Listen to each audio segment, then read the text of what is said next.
Welcome back to the Wealth Actually podcast, the show that features artists, entrepreneurs, experts, and commentators that will give you the right knowledge, planning, and guidance so you can preserve your assets and enjoy your wealth. Learn more and subscribe today at wealthactually.com. And now, here's your host, Frazer Rice. Welcome back to the Wealth Actually podcast. I'm here with Haven Pell again, who is the Pundificator on his blog and his other media outlets, and we are going to discuss winners and losers in 2019 and a couple of bold predictions for 2020. So, Haven, how are you doing? Just got back from Los Angeles? Just got back from Los Angeles and deep in the throes of the year-end stories that editors make their reporters write. And look backs, look forwards. It's an interesting lot. So we tasked ourselves with coming up with a couple of winners and losers and then a couple of thoughts for 2020. I'll start. I have a couple of winners. I'm going to start with the first one, which to me is the new retail elephant in the room, and that is Amazon, who I'm describing as the Category 5 in American consumerism. To me, this was the year that a lot of different components of their strategy really came into the fold. I have some experience with them from the publishing standpoint. As most people know, they started out selling books and bled into the actual publishing world. I published my book a year ago, and to watch them take over on that front and I think really squeeze out Barnes & Noble and others has been interesting to see. I think the emergence of Amazon Prime has been front and center on everyone's minds now. They've basically wedged themselves into the entertainment world. Their web services program is probably, in many ways, if they spun that out, it's the biggest company in the world by itself in many ways and has a lot of different impacts on Federal Express and UPS and other shippers. And that's not even getting into the fact that to Amazon, something is really to, in many ways, replace Google if the American consumer or any consumer is going out and looking to acquire something. To me, 2019 is really where the rubber met the road. And while they have some issues as it relates to sort of their use of data, privacy, and those types of things, it feels like they've really hit the ground running this year and they're on their way up even more. I can't see anything stopping them. I think it's a very interesting pick. I would love to have a separate offline conversation about your book publishing experience with them. I'm thinking about doing the same thing myself and would definitely value your recommendations. I am a Amazon Prime user, both in terms of shipping and in terms of entertainment. I'm certainly aware of the web services. They are now in a battle with, I think, Microsoft, because they lost a federal contract that was hugely valuable, and they are accusing the president of putting his thumb on the scale because he doesn't like Jeff Bezos's Washington Post newspaper. It is interesting to see that Amazon by revenue is the 13th largest in the world, whereas Walmart is the first largest. Amazon's revenue is about 40% of Walmart, yet Amazon has over $10 billion in profits, whereas Walmart only has 6. I think that Amazon is absolutely, it's omnipresent in my demographic, and I'm guessing yours. And in that same demographic, I don't think Walmart exists at all. I never even think about it. And what makes me wonder is, would another set of commentators have picked Walmart instead of Amazon? Interesting point. I think that we're not here to make investment prognostications. And so I think whether one is the difference between the two as it relates to being good companies versus good stocks to own, we'll let other people kind of figure that part out. It's an interesting point. Walmart doesn't touch my life here in New York City or even in many ways in the Northeast, yet it is a behemoth, and their digital strategy is something that many people are watching. Amazon has sort of worldwide domination in their sites, it seems like, whereas Walmart, I think, is looking for, I think domination is probably too strong a word, but certainly extreme competitive advantages within the world that they live in. And they're a little bit more real estate based, I think, than Amazon is, although I think that gap is closing too. It's a good point. I think the different people with the different prism on things might really look at Walmart as a bit of tough to call them a sleeping giant, but maybe an underrepresented giant. I look at Amazon and say, geez, they're doing a lot of the same types of things. They're doing it in a more asset light capability. They're taking on a lot of different initiatives. And it feels like in many ways they're sort of Walmart 2.0, but that could all change very quickly. It certainly is a worthy pick as one of the best of 2019. Right. So my second winner, to sort of take this in a bit more of an offbeat mode, is Kylie Jenner, who under the radar in many ways has developed such an empire that she sold her business in 2019, 51% of it to Coty for $600 million, which means she's got another almost $600 million still on her balance sheet. And for most of us who are of a certain age or older, or maybe even younger than us, we look at that and say, where did this come from? How did this happen? And what does it portend for the future? I analyzed it a little bit to say that this is really, to me, the apex of influencer branding, which are two words that mean in many ways very little by themselves and even less when stitched together. This is someone, Kylie Jenner, who's part of the Kardashian industrial complex, I guess I would call it. She doesn't sing, she doesn't act, she doesn't dance that we know of, and she's stitched her name to a cosmetic and fragrance business that the fact of the matter is they're doing something right, because $600 million for 51% of a company, the Shark Tank guys aren't doing that. This is a real company.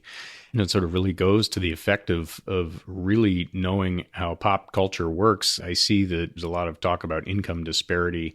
I think there's a real sort of popularity or Q rating disparity. If you're in that top 0.0001% and have control over your digital life, you can make serious money and move mountains. But for a lot of people who are well south of that, I think there's a lot of sort of loose gears turning and transmission issues, such that in many ways they're the product as opposed to actually going out and making money on things. But to go back to it, I don't see how you can have a much better year than Kylie Jenner had by selling her company, the majority stake in her company, to a well-funded group who seems to know what they're doing in that line of work. And she still has a big piece of it to go. That is a terrific pick also, but I would have to tell you that you've moved me into a Venn diagram of categories that are huge weaknesses for me. Pop culture. My playlist includes Peter, Paul, and Mary, except I don't actually have a playlist, but if it did, it would include Peter, Paul, and Mary. So that's one of the circles of the Venn diagram. And the second one is cosmetics. Toothpaste and deodorant are at the outer edge of my cosmetics purchases. So that's the second one. And the third is all things Kardashian. That is a circle that I try to ignore to as great a degree as I can. But one thing that I observed that was really interesting on the question of influencers and so forth, and that is Kylie Cosmetics has 12 employees, which suggests that the valuation of the company was $100 million per employee. Now, I'm sort of familiar with the idea of engineering companies, software engineering companies selling for a multiple per engineer, but I've never heard of anything like $100 million per employee.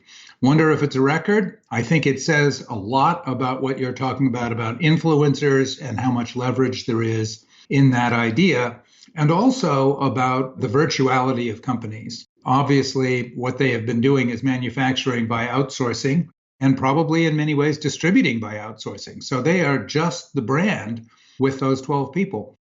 Imagine that kind of leverage. Oh, it's crazy. The one other example where I think you've got kind of $100 million per employee type of metrics might be Instagram when Facebook bought them.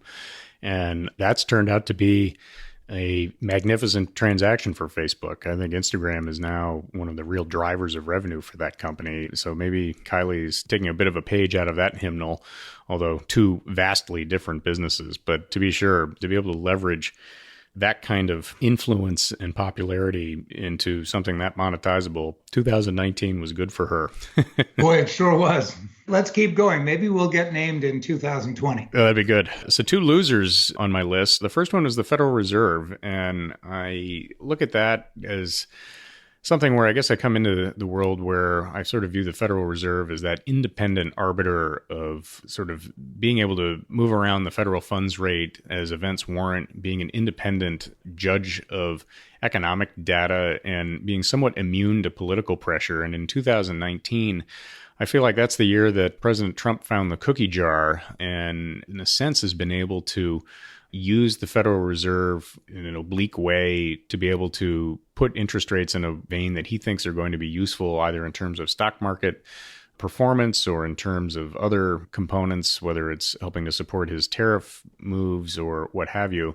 And that to me is a loss. I'm a little bit concerned that having the Federal Reserve become a much more political tool than it has been regarded as the past. And this may be a component where I'm naive, because whether it's been used as a political tool by presidents or whether the federal chairmen have had their own aspirations and the different determinations that they make, I never really thought of it that way, but maybe that's been the case. I think this year is the year that politicization of the Federal Reserve has come to the fore, and I think that's a negative.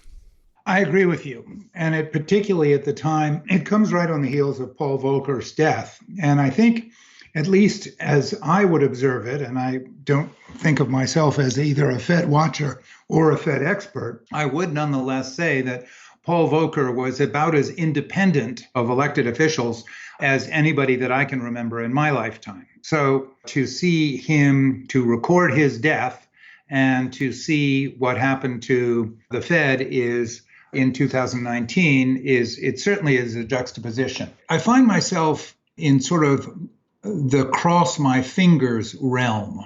My hope is that the reality of political intervention is less than we think it is. Clearly, the president tweets about it. He wants to make sure people understand that he has his foot on the neck of the chairman. And whether that's really true or not is something they don't want me to know, and I haven't figured it out. My thought has been over the course of the last dozen years that the response to the mortgage meltdown was generally appropriate. At the end of the Bush administration and the beginning of the Obama administration, they took the view that the thing that was most important was to take the economy out of free fall. And I think that was the right priority. Now, today, politically, we all want to hear, or many people want to hear, how come no bankers went to jail? How come this didn't happen? How come that didn't happen?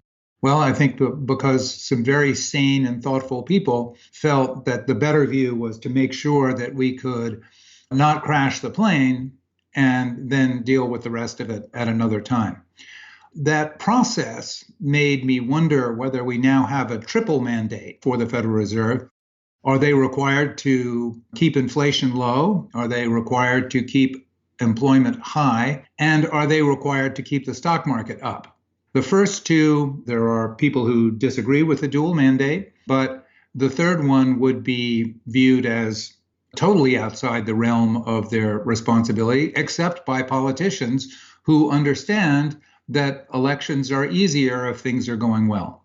I do wonder, in looking at a crummy year for them, whether it is going to be possible for central bank policies to revert to a pre-2008 universe, and if so, when that might happen.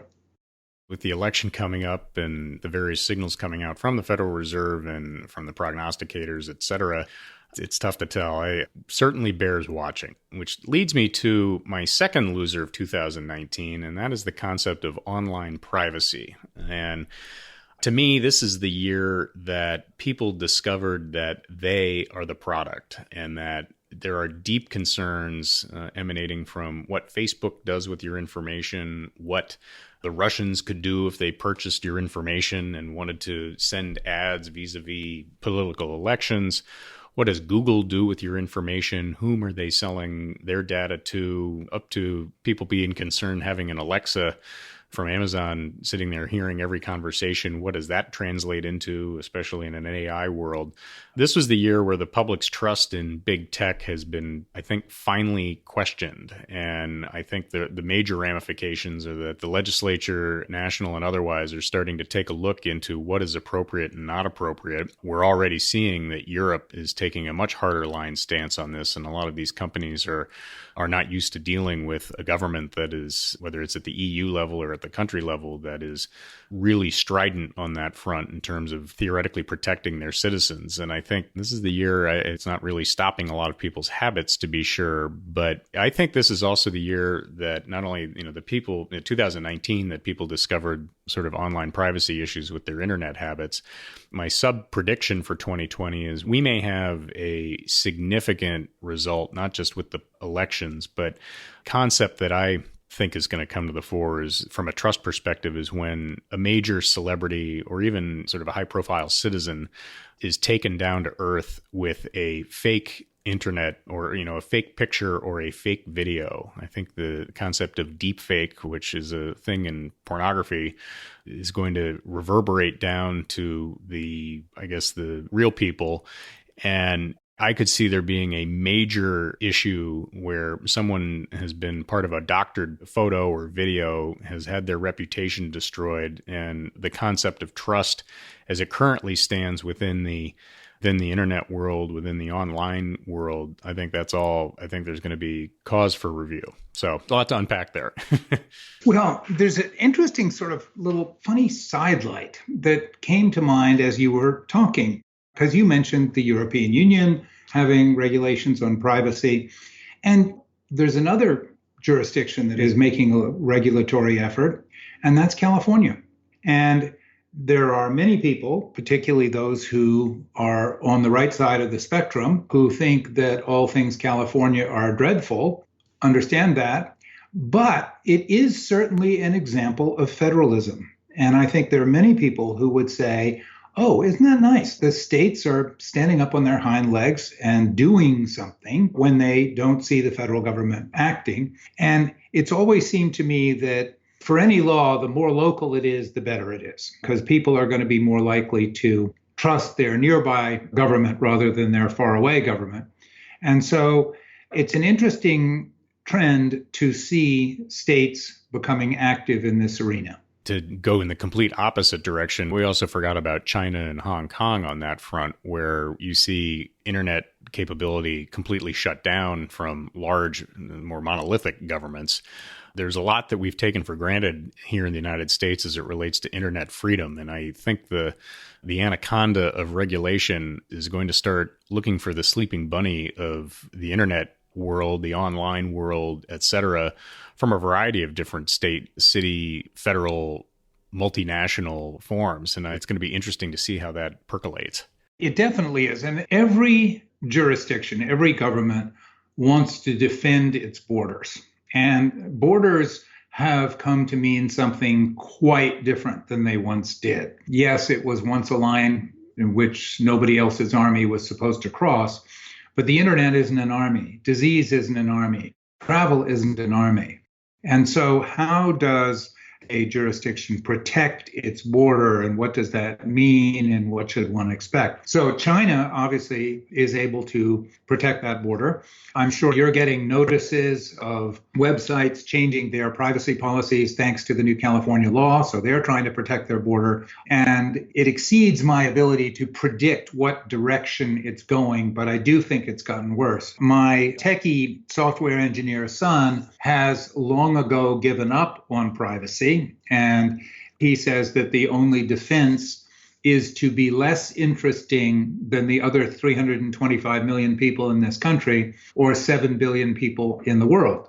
And then there's so much data that maybe nobody will look at mine. That's all well and good unless you decide you want to run for president or something, in which case you suddenly became a lot more interesting. I think that this is grist for another discussion, but I think there's going to be a world where certainly everything you've done is going to be recordable. And then every time you go looking for a job, the AI is going to sift through the internet looking for everything that you have to mitigate any sort of personality risk that may exist. And there may be a point where people just say, okay, at some point you have to be able to live your life, and the pendulum may swing back on sort of that over criticalization of personal data. But We're not there yet. And I'm sort of envisioning a pendulum that hasn't gone anywhere close to that far out. You hear stories about HR departments that disqualify people from ageist reasons because they use 2 spaces after a period instead of 1.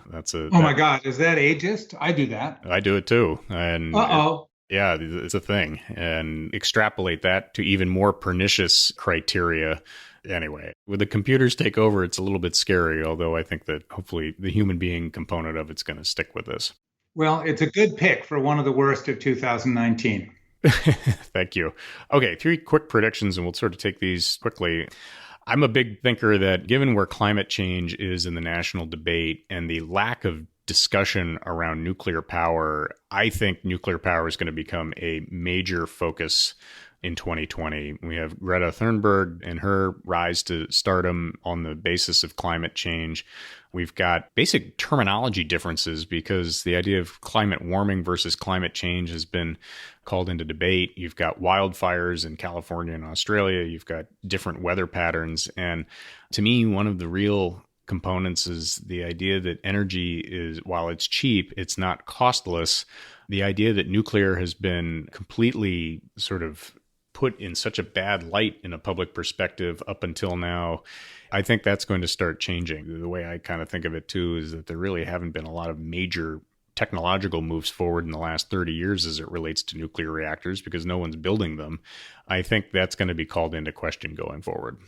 I certainly hope so. And it does seem as if it would be extremely helpful to achieving a climate solution. And it has some downsides. It has some downsides in terms of fear that are probably greater than the actuality.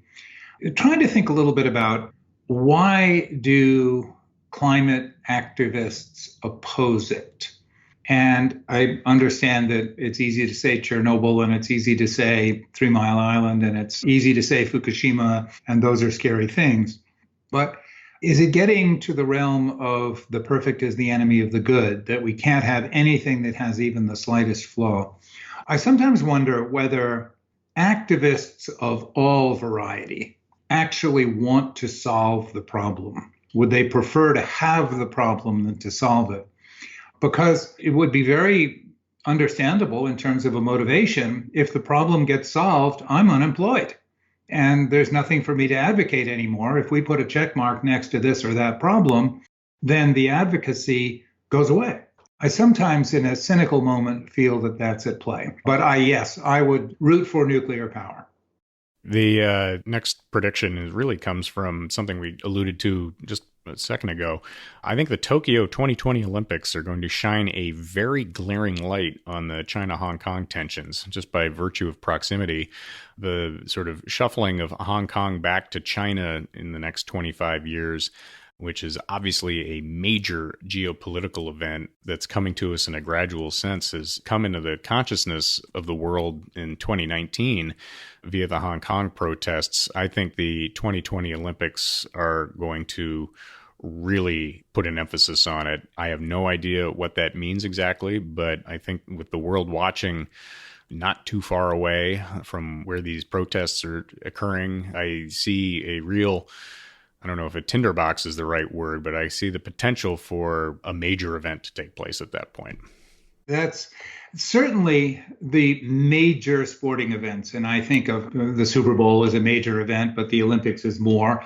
The World Cup, FIFA, is a major event. And I think that imagining that there will be some effort at attention getting in Tokyo is a very reasonable suggestion. The Japanese do police pretty well, and they have fewer constraints against stopping things before they happen than, for example, we do. So that may be some reason for optimism. But clearly, it's a huge stage for making a point on some subject. And I can see exactly why that might be, why you might pick Hong Kong. I suppose, sadly, it could be a moment where terrorism could also use that as a stage.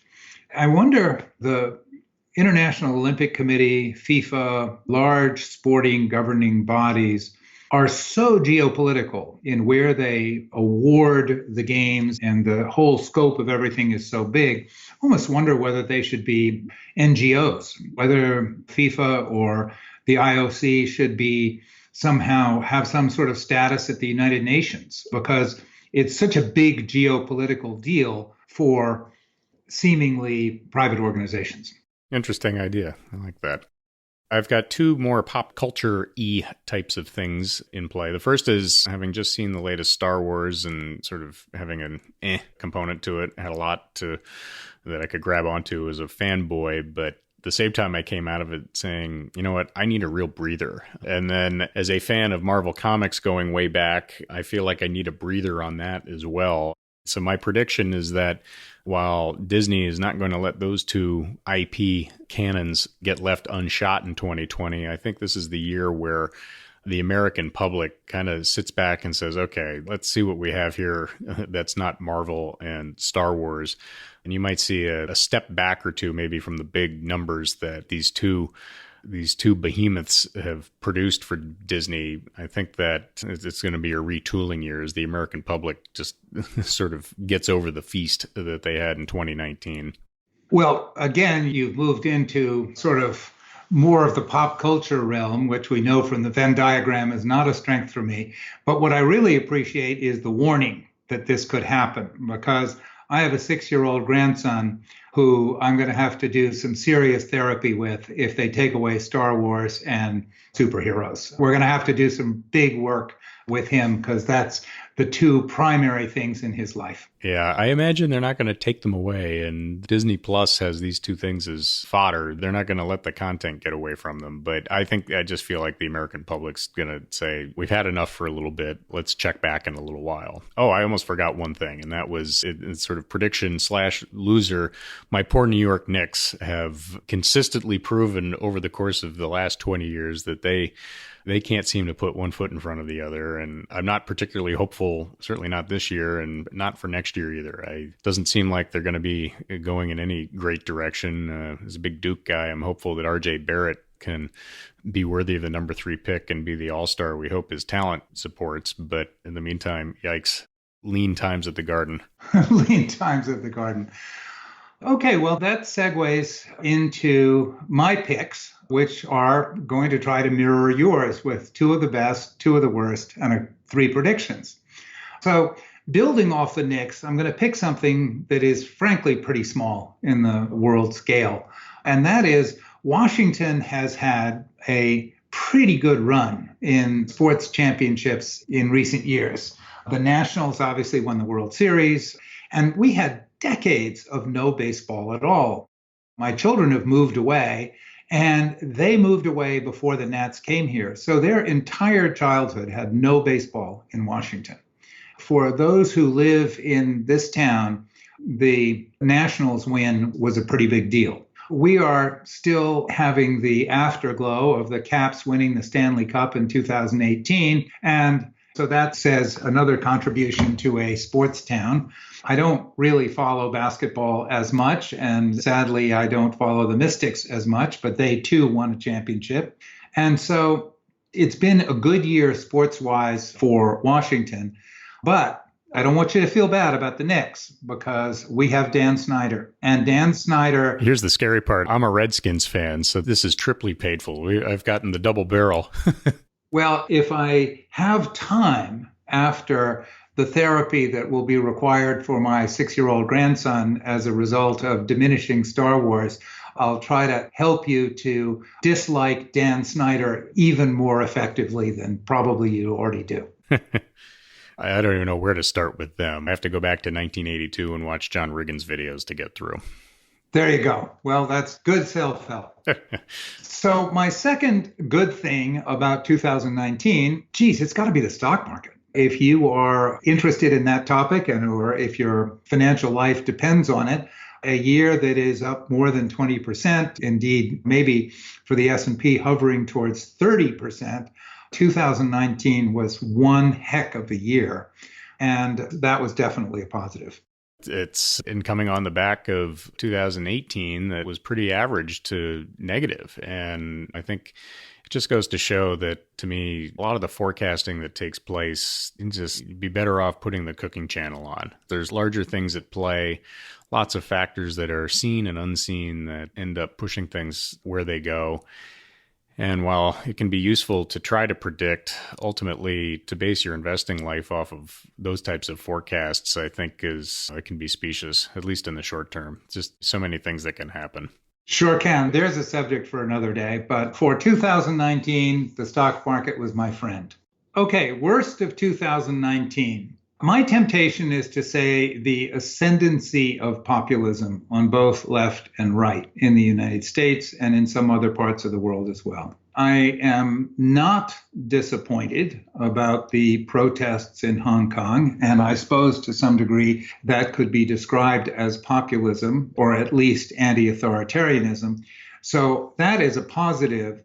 But another thing that didn't disappoint me was the idea of the Brexit vote and the election in England maybe sending a reminder to the leadership of the European Union that they might have pushed a little too hard.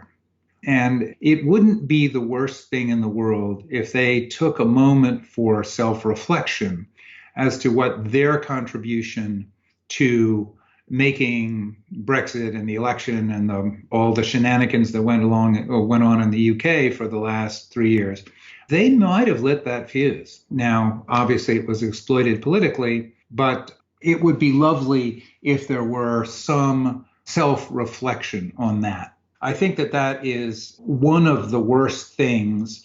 And I think it is so in part because if you really look at what's going on in the world, the long-term progress is extraordinary. I mean, the number of people lifted out of poverty the rate seems almost to be accelerating. Is it perfect? No. There's inequality. Yes. Is it extraordinary? Yes. Would we like it to continue? I would. I just finished reading a wonderful book called Enlightenment Now by Steven Pinker, who's a Harvard professor. And he talks about all the good things that are going on in the world that we never hear from politicians. And there was another one that I like that's on a similar vein called Better Than It Looks by Greg Easterbrook. And both are the sort of book that one ought to have on your desk for any moment of speech writing or article writing where you need optimistic statistics. So my worst of 2019, because it's harmful to people who need help, is the rise of populism, both left and right. I couldn't agree more. I think the bifurcation of mindset that describes, in many ways irrationally so, to the point where people are deluged by information yet unable to process it and then making decisions based on what economists would probably call irrational self-interest or something along those lines. It's leading us into a different direction. And maybe, hopefully from an optimistic prediction perspective, maybe this election is the one where people sort of learn their lessons from what's happened in the last 3 to 4 years and take a step back and really hopefully think before pulling the lever or voicing an opinion or something like that. My forays into Twitter, et cetera, taking a look at the world on that front would lead me to think otherwise, given the discourse, but I'm hopeful. Well, that's going to lead into my other worst of 2019, and that goes to the category of politics and political professionals. The 2019, the ratio of doing things to scoring political points plummeted yet again. And the idea that people don't want you to know about, and that is how much money is being raised off of political controversy. For example, the impeachment, both sides are raising enormous sums of money from people are believing every word that they're saying about how important all of this is and how much they can fuel it up. The idea that there are voters whose minds can be changed is unfortunately in decline. And so you end up with elections in which turning your base out is the important thing. And for those who try to be thoughtful or who care about solving a problem, it is not helpful if there is so much noise about opposing this or that simply because the other people are the other people. So we have endless fighting in 2019, and we ran $1 trillion deficit. I throw into that the concept that the political industrial complex, the consultants, the pundits, et cetera, they've got a lot to prove in 2020 because the track records for the last 3 years have been poor. Go back to the Trump election, which shocked everybody. You've got, in many ways, even the UK election. You've got a bunch of other ones that, whatever the zeitgeist is out there, that consultant class that's paid to diagnose and act on it is missing it. I think it's going to be interesting to see what 2020 brings on that front, especially in an era where, as you say, people have sort of split off into their own mindsets, and you're either CNN or you're Fox, to be able to sort of course through and measure what the country is thinking and apply that to the electoral map. I think there are going to be a lot of people who are trying to struggle with data and what people are reporting. And if consultants can't make some hay on that this time around, I think we could see a real sea change in that industry. Sadly, that leads into a prediction for 2020. And I've come to believe, after several years of endeavoring to write year-end predictions and being spectacularly wrong most of the time, I thought, well, okay, maybe you could predict things that are less measurable, and then you wouldn't be wrong. You might add something. So my first prediction is that the getting elected industry, and exactly the people that you were just describing, is going to have record revenues in 2020. The amount of money that is going to be spent on our elections, and now they're exporting their talent to other countries, England for one, Israel for another, and various Central European countries. That is going to be a big growth industry in 2020, which will be good for them, but not for us. I couldn't agree more. I mean, I think when in doubt, people are going to spend. I think the irony being that in the Trump election, Trump was way overspent by the chattering classes on the Democratic side, and it didn't work. But when in doubt, you spend, because if indeed what you're talking about, and I agree with this as well, the turning out the base component is as vital as it is, you got to do it. And Mike Bloomberg became mayor of New York by spending and making it happen. And it's probably what's going to be what drives a lot of the thinking on the Democratic side. I think it also alludes to a real sort of trial as to how important the online marketing efforts are. I made a point at some point way back that Trump's use of Twitter is sort of this generation's Nixon JFK debates in terms of sort of the next leap forward in the use of media for political purposes. I'm revising that a little bit on the theory that sort of the money poured into online marketing to drive votes. I think it's something that's going to be big, measurable, and important, but it's unclear what the effectiveness is actually going to be. Well, alas, it will be not only will we see in 2020, it will be vigorously inflicted upon us. And That's right. We probably won't be able to avoid it. So prediction number 2 for 2020.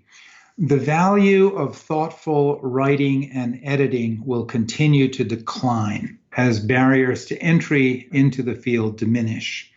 It is an easy thing to put up websites and organize the things that you and I both do. And unfortunately, it's wonderful that you and I can do them. It's too bad that other people have figured out the same thing. So the value with the lower barriers to entry is the value is going to decline as more and more people who frankly don't have that much to say are able to be a part of it.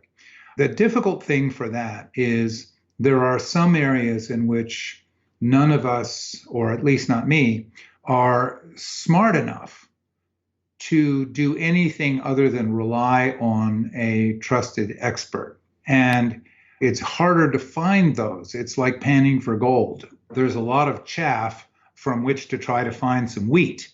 And it is difficult to know because everybody has spell check. People can write a complete sentence, and you make a decision based on, oh, well, I guess that sounds good. I don't know. And it would be lovely if we had something that we could rely upon. I think that this is particularly exacerbated for both TV and newspapers because they will have to stir up more frenzy just to survive. So will that help us to be wiser people and better decision makers? I don't think so. I think it will contribute to that which will guide the political debates, which are probably going to be fairly low end topics. I don't know what the topics will be that will divide people, but they will be there. And so I think that that is a prediction that is a bit of a disappointment. Well, it's scary. We need longer form, thoughtful reporting and commentary on a lot of topics. And what you're predicting, and I'm afraid I agree, is that we're going in the wrong direction. The big part, too, that I agree with is that the real smart people who should be thinking about these things are going to have their attention diverted to more profitable endeavors. If you can't eat by going in and producing thoughtful sort of either papers or writing or thinking around topics that allow you to support two ideas within the same headspace and debate and come out the other side, that doesn't pull us away from that sort of bifurcation between conservative and liberal thinking, and it doesn't lead to anything productive. I'm hopeful that, again, on pendulum swinging, that, with the different types of views that are so stratified, that there's going to be a natural sort of trend back to the middle where people have an appetite for people who can think about things in more than one dimension. So I hope my little disagreement there comes to pass, because what you paint, which I certainly see, that's not great. Well, it's interesting because I guess what I'm saying is, in so many ways, it's really similar to your Kylie Jenner prediction. And that is this sort of, it's certainly not harmful that she created such a wonderful cosmetics company and is now worth so much, but it's probably not the most important thing in the world. It is definitely one that is going to get a great deal of attention, and there are going to be many followers and so forth. So I guess it leads to my third prediction, which is in some ways optimistic, but are we going to really get any benefit out of the optimism? So the prediction is the things that we don't hear about or read about will continue to be more important than the things we do hear about and do read about. We will hear and read about things that sell newspapers or capture eyeballs or get attention like Kylie Jenner, but those will not be the most important things, which are that the world continues to be a vastly better place than it ever was before, and it is improving for more and more people as they get lifted out of poverty. The sad thing is that we won't get to feel good about it. It's certainly an overtone that is always out there. I feel like most people have this sort of conspiracy theory component too, that there are things underneath the surface that are happening that we're not hearing about, that for both positive and negative, that just aren't seeing the light of day. And I end up watching financial coverage by virtue of being at work at it. And the news that we get on that seems to be 3 or 4 levels removed from what's actually happening to me.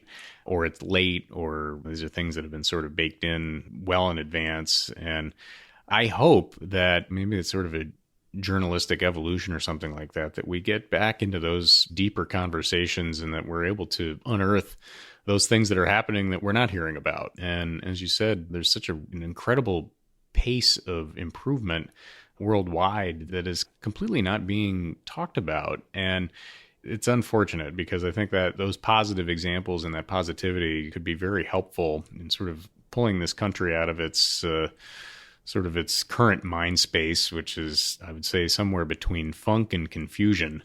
To get positive and to get back into believing in the upward trend would be a nice thing at this point.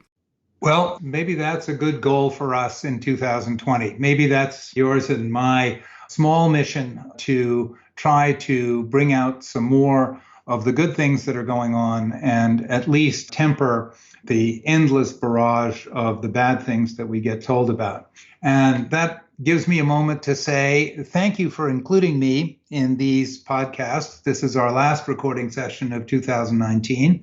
Thank you for including me. I have thoroughly enjoyed it, and I am very much looking forward to continuing in 2020, perhaps along those lines. Likewise, it's been a terrific experience and one that I'm excited to continue. So we'll do that. Happy New Year, Fraser. Likewise, Haven. And you have been listening to the Wealth Actually podcast. This is Fraser Rice, and we've also had Haven Pell on. We recounted our winners and losers of 2019 and came up with a couple of bold predictions, hopefully. In the meantime, have a great 2020, and we'll see you next year. Thank you for listening to this episode of Wealth Actually, hosted by Fraser Rice, author of the book Wealth Actually and a leading private wealth manager. Head on over to wealthactually.com where you can subscribe to this podcast, get your own copy of the Wealth Actually book, and connect with Fraser directly. We'll see you next time on Wealth Actually.